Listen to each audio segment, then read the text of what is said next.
Episode 2 અવશેષના પાત્રો અને સાંકેતિક તથ્યો. અલ્ઝાઇમરની મનોસ્થિતિ પર ઘણી ફિલ્મો, ઘણી કથાઓ લખાઈ છે, અંગ્રેજીમાં ને દુનિયાની વિવિધ ભાષાઓમાં. આપની આ કથા અવશેષ આ બધી વાર્તાઓથી કેવી રીતે અલગ તરી આવે છે? એક તો મેં પોતે જ જે વાર્તા લખી હતી એની મેં વાત કરી આમાં, અને મેં હમણાં જે વાત કરી એમાં એક મુદ્દો હું સમજાવી ગયો છું કે મેં એમાં માત્ર અલ્ઝાઇમર પર જ મેં ફોકસ નથી કર્યું.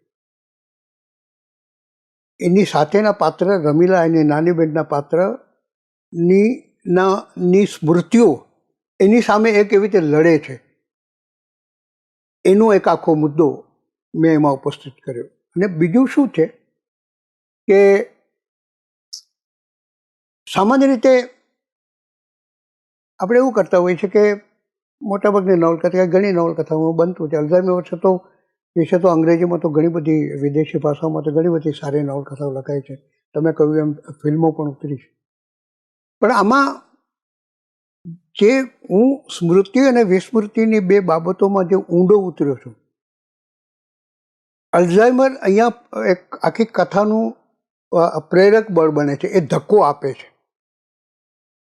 પણ એનાથી જે સર્જાય છે એ બંને પાત્રોના ચિત્તમાં જે બધું જે વમળો રચાય છે એને કારણે આ નવલકથા કદાચ બીજી નવલકથાઓથી અલગ પડતી હોય એવું બની શકે. અને એ જ એનું મોટું કારણ હતું કે બીજું કે કોઈ વિષય પર અનેકવાર લખાઈ ગયું હોય, દેટ ડઝન્ટ મીન કે તમે એને એક્સપ્લોર ન કરી શકો. દાખલા તરીકે પ્રેમ, એ વિષય તો કેટલો બધો ચવાઈ ગયેલો લાગે, પરંતુ વારંવાર કોઈ સર્જક જ્યારે પ્રેમના વિષયની વાત કરતી કોઈ નવલકથા કે વાર્તા કે કવિતા પણ, ઇવન નિબંધ પણ લખે, ત્યારે એમાં એ જો જુદા દૃષ્ટિકોણથી, જુદા અભિગમથી કામ કરે તો એનું પરિણામ અલગ આવી શકે. તો એ જ મારો આ અવશેષ નવલકથા. કારણ કે કોઈકને અલ્ઝાઇમર છે માટે એના વિશે નવલકથા ફરીથી ન લખવી એવું મને જરૂર લાગ્યું નહોતું.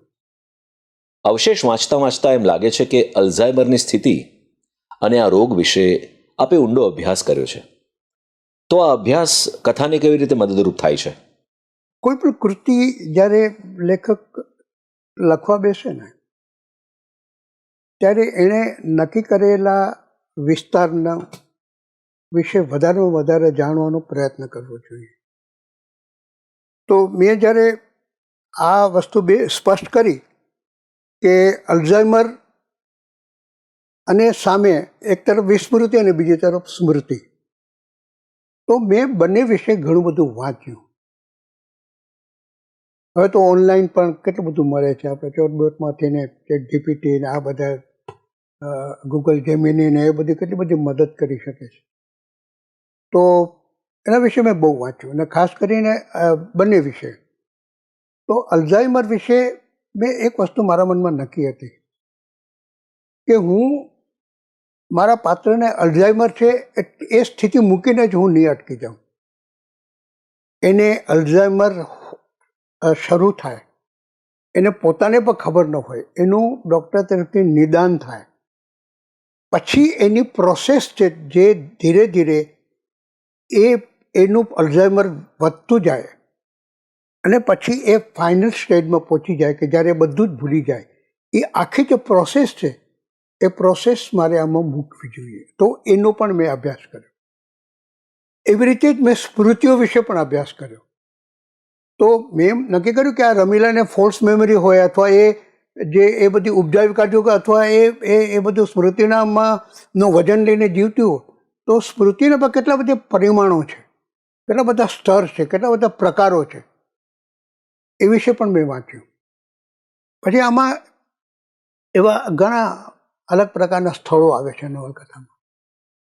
એમાં એક સ્થળનો તમને દાખલો આપું. મેં આ નવલકથા લખવાની શરૂ કરીને પછી એનો પરિવેશ ગોઠવાતો ગયો. ગામ આવ્યું તો એ માત્ર ગામ આવે એટલું જ પૂરતું નહોતું, મારે નવલકથા સાથે જોડવાનું હતું. તો મેં એ ગામમાં મોટાભાગની વસ્તી વૃદ્ધ લોકોની હોય એવું કર્યું. એટલે વૃદ્ધાવસ્થા છે એ સ્મૃતિઓ ઓછી થઈ ગઈ હોય અને ઘણું બધું ભૂલાઈ ગયું હોય, તો એવા લોકોની એક વસ્તી એનું એ આખી વાતનું વજન આખી નવલકથા પર રહે, તો એના વિશે પણ વાંચ્યું. પછી બહુ શરૂઆતમાં જ એક મારા મનમાં એક ઇમેજ આવી હતી કે એક ગામમાં એક મહાકાય વૃક્ષ હોય. એ વૃક્ષની પણ મારા મનમાં જે ચિત્ર ઊભું થયું હતું એ એક મોટું થડ, એમાં આજુબાજુ ઉભેલા કેટલાય વૃક્ષોના થડ એની સાથે ચોંટી ગયા હોય, બહુ જ મોટું થડ થયું હોય, એને ઘટા આકાશને પેલું જતી હોય કે તો એ આખું જે વૃક્ષ છે એની ડાળીઓ નીચે ઉતરી ગઈ હોય, જેમ આપણે વળવાઈ ઉતરી જાય નીચે એમ જમીનમાં, તો એની આખી એક દિવાલ રચાઈ ગઈ હોય. તો એ જાણે એક કલેક્ટિવ મેમરી, એક મેમરીનો પ્રકાર છે, એક કલેક્ટિવ મેમરીનો એ સિમ્બોલ બને. અને એ આ ગામમાં જે બન્યું, એ ગામમાં રહેતા લોકો સાથે જે બન્યું, એ બધું જ જાણે એ વૃક્ષ જાણતું હોય, એ પ્રકારનું એક આખું કલ્પના કર્યું. તો મેં જોયું કે આ તો મારી એક ફેન્ટસી છે, તો ખરેખર એ પ્રકારના વિચિત્ર વૃક્ષો હોય છે ખરા મિથમાં, પૌરાણિક કથાઓમાં, કે કોઈ ખરેખર એવી જગાવે? તો એના વિશે પણ મેં ઘણું બધું માહિતી એકઠી કરી. ટૂંકમાં કહું તો મેં આ નવલકથા તો લગભગ 160, 62, 64 પાનાની છે, પણ મેં 150 પાનાનું મટીરિયલ મેં એકઠું કર્યું. અને એમાંથી એ તો મટીરિયલ હતું, એમાંથી મને જેટલું કામ આવ્યું, મેં એમાં ગ્રીક પુરાકથાઓ, માથોલોજીમાં પણ સ્મૃતિઓ અને વિસ્મૃતિનો કેવી રીતે એ લોકો ઉપયોગ કરે છે, હિન્દુ ફિલોસોફીમાં કેવી રીતે વિસ્મૃતિ અને સ્મૃતિની આખી વાત છે, એનું પણ મેં બધું કર્યું. ને એમ કરીને મેં હમણાં કહ્યું એમ લગભગ 150 પાના જેટલો મેટર મારી પાસે એકઠું થયેલું હતું. પણ એ બધું ઉપયોગ ન કરવાનું હોય, એમાંથી કેટલીક વસ્તુઓના તમને નવલકથાને ઉપયોગી થાય એવી રીતે કલાત્મક રીતે એનો ઉપયોગ કરતા જવું જોઈએ.